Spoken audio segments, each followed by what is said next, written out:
जब बात राजनीति में पैसे की आती है तो अक्सर आरोप प्रत्यारोप शुरू हो जाते हैं।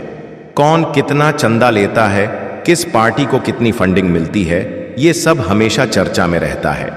लेकिन मायावती की राजनीति में एक ऐसी चाल रही जिसे विरोधी आज तक समझ नहीं पाए, और वो थी पार्टी को स्वनिर्भर बनाना। जहां बाकी पार्टियां बड़े कॉरपोरेट घरानों से चंदा मांगती थीं, वहीं मायावती ने अपने संगठन को इस तरह तैयार किया कि कार्यकर्ता खुद पार्टी को फंड करता था। पार्टी चलाने का खर्चा छोटे छोटे दान, सदस्यता शुल्क और मेहनती कार्यकर्ताओं की मदद से पूरा होता था। ये सिस्टम इतना मजबूत बना कि बसपा किसी बाहरी दबाव या चंदे पर निर्भर नहीं रही। इसका सीधा असर ये हुआ कि मायावती जब भी कोई फैसला लेती थीं, वो पूरी तरह स्वतंत्र होती थीं। उन्हें किसी पूंजीपति की नाराजगी का डर नहीं होता था। कोई मीडिया हाउस उनके खिलाफ अभियान नहीं चला सकता था।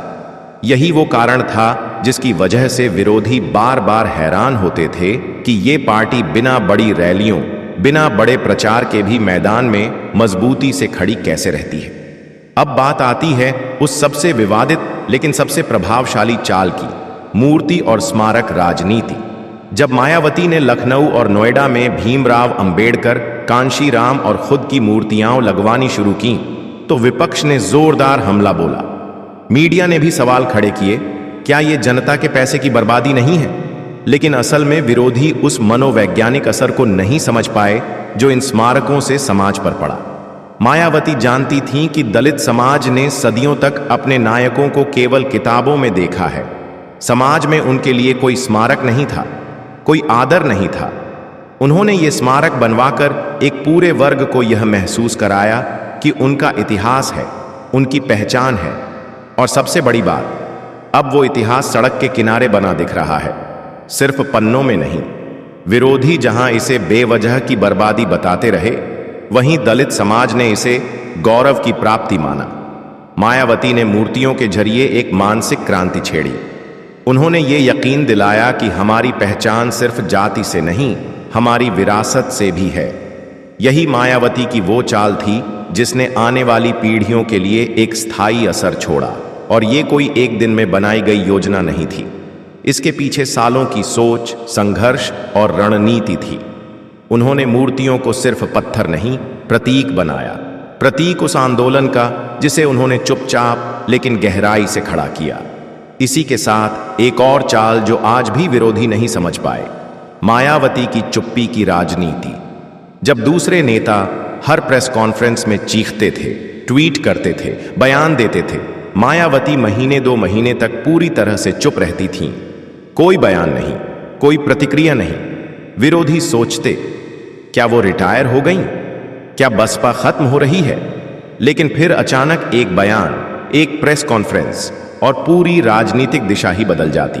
उनकी चुप्पी एक रणनीति थी। जब सब बोल रहे होते थे, मायावती सुन रही होती थी। जब सब भाग रहे होते थे, वो रुक कर सोच रही होती थी। और जब सब थक जाते थे, तब वो अपना एक ऐसा कदम रखती थी जो पूरे खेल को पलट देता था। यही मायावती की खासियत थी। उनकी चालें शोर में नहीं, सन्नाटे में चलती थीं। अब जरा सोचिए, जब देश के सबसे बड़े राज्य में हर राजनीतिक पार्टी ब्राह्मण, मुसलमान, पिछड़ा, अगड़ा के समीकरण में उलझी हो, तब मायावती ने कैसे बहुजन की परिभाषा को ही बदल डाला। उन्होंने बहुजन को सिर्फ एक जातिगत अवधारणा नहीं रहने दिया, बल्कि एक विचारधारा बना दिया। बहुजन हिताय, बहुजन सुखाय केवल नारा नहीं था, बल्कि वो दर्शन था जिसने लाखों को जोड़ा। और फिर 2007 का चुनाव आता है। मायावती ब्राह्मण सम्मेलन करवाती हैं, नारा चलता है, ब्राह्मण शंख बजाएगा, हाथी बढ़ता जाएगा। ये सुनते ही विरोधी चौंकते हैं। क्या मायावती, जो दलित आंदोलन की सबसे बड़ी नेता हैं, अब ऊंची जाति के लोगों को साथ ले रही हैं? क्या ये उनके मूल वोट बैंक से समझौता नहीं होगा? लेकिन नतीजा आता है, बसपा को पूर्ण बहुमत, मायावती की सरकार, चौथी बार मुख्यमंत्री। विरोधी समझ ही नहीं पाए कि कैसे उन्होंने ऊंची जातियों को भी भरोसा दिलाया, बिना निचले तबके का विश्वास खोए। उन्होंने ये साबित कर दिया कि सत्ता में पहुंचने का रास्ता सिर्फ विरोध नहीं, समन्वय से भी बन सकता है। उन्होंने विरोध नहीं किया, उन्होंने जोड़ा। यही था उनका असली मास्टर स्ट्रोक। मायावती की राजनीति का एक और अनोखा पहलू रहा है उनका मीडिया से दूरी बनाए रखना। आज के दौर में जहां नेता हर सुबह टीवी चैनलों की बहसों में दिखाई देते हैं, प्रेस कॉन्फ्रेंस करते हैं, सोशल मीडिया पर ट्रेंड करवाते हैं, वहीं मायावती पूरी तरह अलग रास्ते पर चलती रहीं। वो ना तो चैनलों की बहसों का हिस्सा बनी, ना ही कभी ट्विटर युद्ध में कूद पड़ी।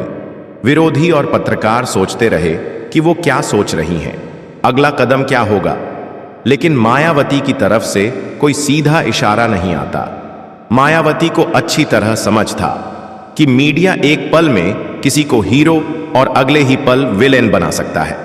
उन्होंने अपने संदेश को लोगों तक पहुंचाने के लिए अपने मंच, अपनी रैलियों और प्रेस नोट्स का ही सहारा लिया। वो जानती थीं कि उन्हें जितनी नजरअंदाज किया जाएगा, उनकी रहस्यमय छवि उतनी ही मजबूत होगी, और यही हुआ। मीडिया ने उन्हें अप्रोचेबल कहा, लेकिन जनता ने उन्हें अनोखी कहा। इस पूरे दौरान मायावती की एक और चाल जो बार बार विरोधियों को उलझन में डालती रही, वह थी टिकट वितरण की प्रणाली। अन्य दल जहां जातिगत समीकरण, स्थानीय दबाव या चंदा देने वालों के हिसाब से टिकट बांटते हैं, वहीं मायावती ने कई बार पूरी तरह से अप्रत्याशित उम्मीदवारों को मैदान में उतारा। कुछ उम्मीदवारों के पास न कोई राजनीतिक पृष्ठभूमि थी, न पहचान, लेकिन मायावती ने उन्हें टिकट दिया और कई बार वही उम्मीदवार जीत भी गए। इसमें मायावती की सोच स्पष्ट थी। नेता वही जो पार्टी का अनुशासन माने और जमीन पर काम करे। उन्हें शोर मचाने वाले नहीं, बूथ लेवल पर मेहनत करने वाले लोग चाहिए थे। यही वजह है कि बसपा के टिकट के लिए आज भी एक कार्यकर्ता खुद को सालों तक संगठन में साबित करता है। वो जानता है कि बहन जी उसे तभी टिकट देंगी जब उसे वाकई उस सीट का मजबूत चेहरा समझा जाएगा। विरोधी यह रणनीति कभी नहीं समझ पाए कि मायावती बिना नामचीन चेहरों के भी कैसे पूरे राज्य में प्रभाव बना लेती हैं। दरअसल मायावती ने नेता को नहीं, कार्यकर्ता को ताकत दी। उन्होंने संगठन को टिकट की नींव बनाया, चेहरे को नहीं। यही रणनीति उन्हें भीड़ वाली राजनीति से अलग करती रही। अब बात करें हाल के वर्षों की, तो कई लोगों ने कहा कि बसपा खत्म हो रही है, मायावती की राजनीति पीछे छूट रही है। लेकिन जो लोग उन्हें जानते हैं, वो ये जानते हैं कि मायावती कभी भी फास्ट पॉलिटिक्स की खिलाड़ी नहीं रही। वो धीरे चलती हैं, लेकिन गहराई से। वह अचानक नहीं चलती। वो चलती हैं तब जब सबको लगे कि अब शायद कुछ होगा ही नहीं। 2024 में जब पूरा देश लोकसभा चुनाव में व्यस्त था, मायावती ने बहुत ज्यादा बयान नहीं दिए, लेकिन उन्होंने पार्टी संगठन में चुपचाप बड़े बदलाव किए। पुराने चेहरों को हटाया, जमीन से जुड़े लोगों को जिम्मेदारी दी, टिकटों का बंटवारा समय पर किया और हार के बावजूद कार्यकर्ताओं का मनोबल गिरने नहीं दिया। उनका उद्देश्य साफ था, 2027 को लक्ष्य बनाना, और इस तैयारी में उन्होंने एक और चाल चलाई। संगठन में 5 बड़े निर्देश जारी किए, जिनमें अनुशासन, सोशल मीडिया प्रशिक्षण, बूथ प्रबंधन, फंडिंग पारदर्शिता और महिला नेतृत्व को प्राथमिकता दी गई। इन 5 निर्देशों को लेकर बसपा के अंदर नया जोश पैदा हुआ। विरोधी सोचते रह गए कि पार्टी खत्म हो रही है, लेकिन बसपा अंदर से फिर से खुद को खड़ा कर रही थी। आज जब सोशल मीडिया पर हर कोई बहस कर रहा है, मायावती धीरे धीरे जमीन पर फिर से पकड़ बना रही है। वह ना तो कैमरों के पीछे हैं, ना नारों के शोर में। वह उसी अपनी पुरानी शैली में शांत, संयमित लेकिन रणनीतिक तरीके से तैयारी में लगी है। राजनीतिक विश्लेषक मानते हैं कि मायावती की राजनीति को सिर्फ चुनाव परिणामों से नहीं मापा जा सकता।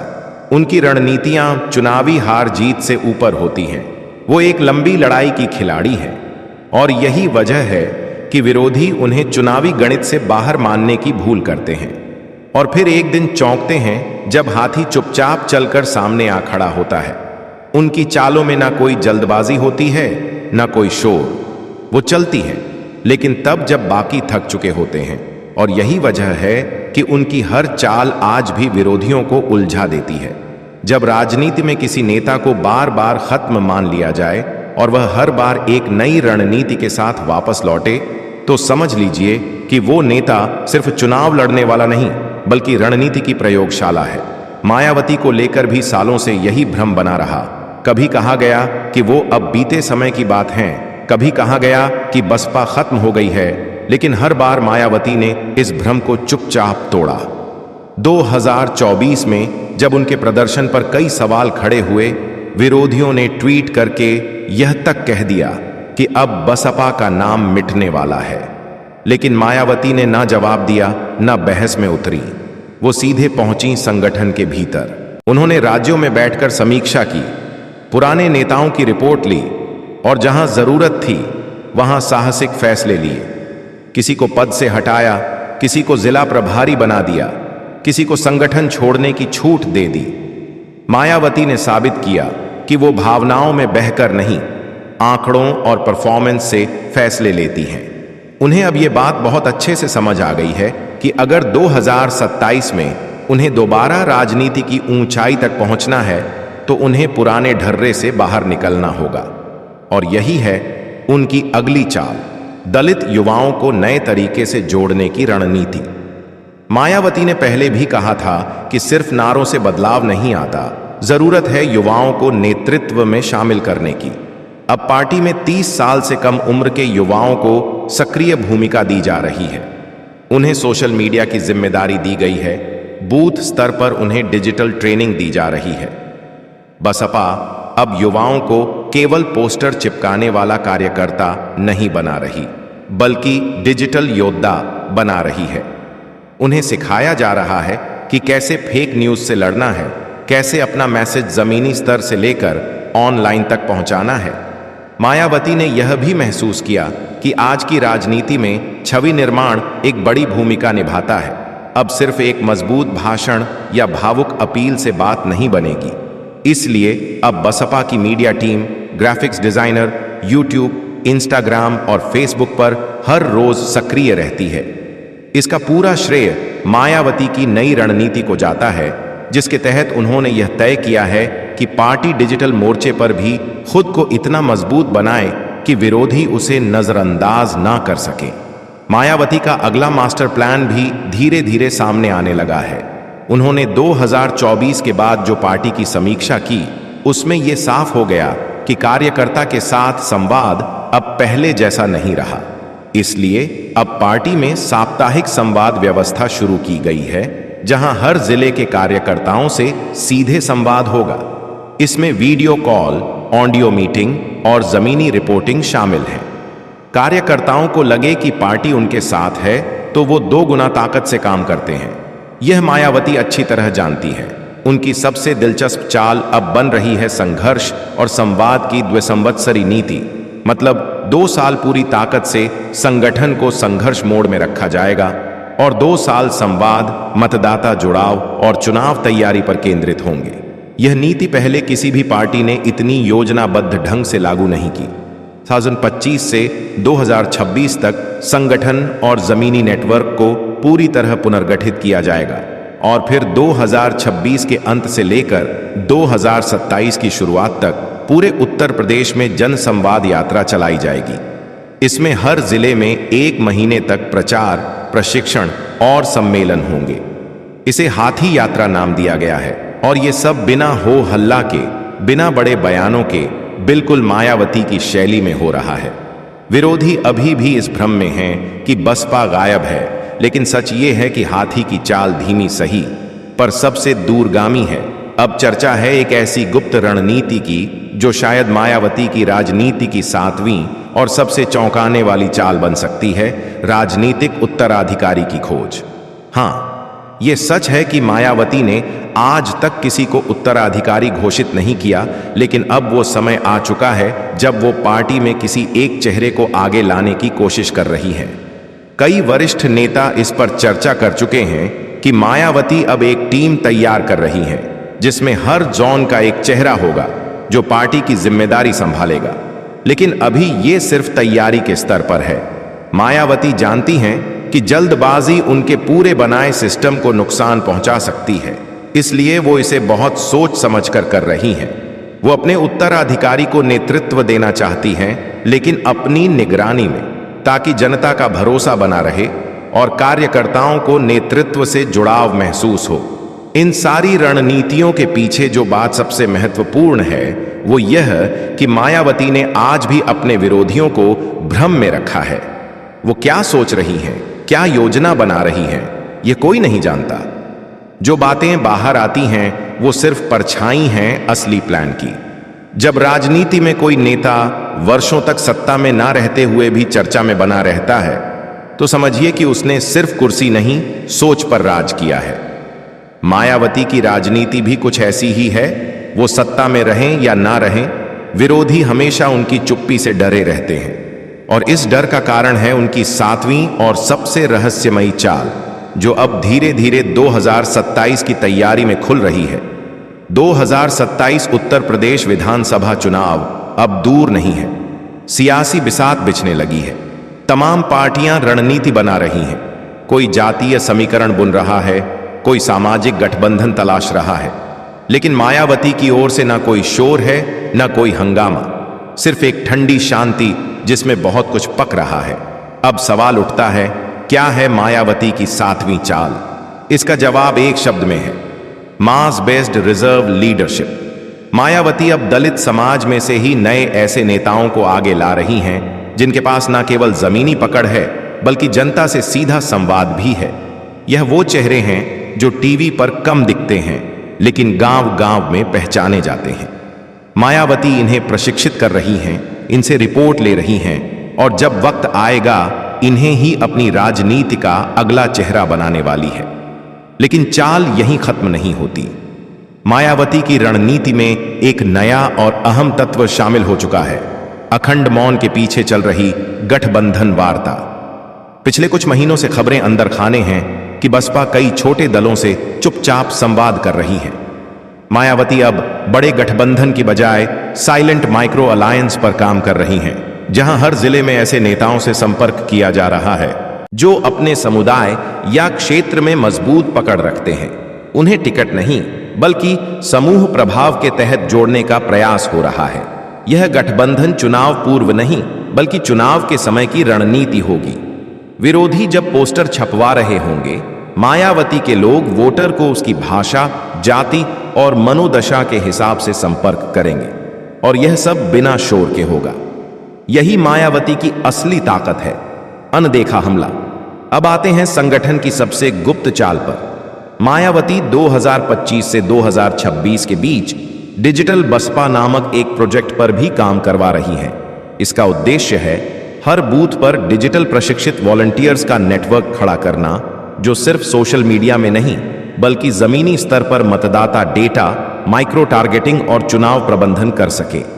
इसमें युवाओं को प्रशिक्षित करने के लिए बहुजन ऐप भी विकसित किया जा रहा है, जो वोटिंग लिस्ट, योजना, शिकायत निवारण और बसपा की विचारधारा तक पहुंच का माध्यम बनेगा। मायावती की यह रणनीति विरोधियों से पूरी तरह अलग है। जहां विपक्ष डिजिटल को केवल प्रचार का माध्यम मानता है, मायावती उसे संगठन का हिस्सा बना रही है। अब जब सब कुछ एक नई दिशा में जा रहा है तो यह कहना गलत नहीं होगा कि मायावती अपनी राजनीति को फिर से परिभाषित कर रही है। विरोधियों ने उन्हें बार बार गलत आंका, लेकिन हकीकत यह है कि वह आज भी उतनी ही तैयारी के साथ चल रही हैं जितनी 1995 में थीं। अब राजनीति सिर्फ सत्ता में आने की दौड़ नहीं रही, यह एक विचार युद्ध बन चुकी है और मायावती इस युद्ध में अब भी एक विचार की तरह उपस्थित हैं। 2027 के चुनाव जैसे जैसे पास आएंगे, मायावती की ये सारी चालें एक एक कर सामने आएंगी और अगर ये सारी रणनीतियां सफल होती हैं तो यह नतीजा सिर्फ मायावती की जीत नहीं होगी बल्कि उस राजनीतिक योग्यता की जीत होगी जो न शोर मचाती है, न तामझाम दिखाती है, सिर्फ अपनी चाल से सब कुछ बदल देती है। अब सवाल यही है, क्या विरोधी इस बार तैयार हैं? क्या वो हाथी की इस चाल को पढ़ पाएंगे या एक बार फिर जब सब बहसों में उलझे होंगे तब मायावती अपना दांव चल चुकी होंगी? शायद यह जवाब भी वही जानती हैं और यही बात उन्हें आज भी राजनीति की सबसे अनपढ़ी किताब बनाती है।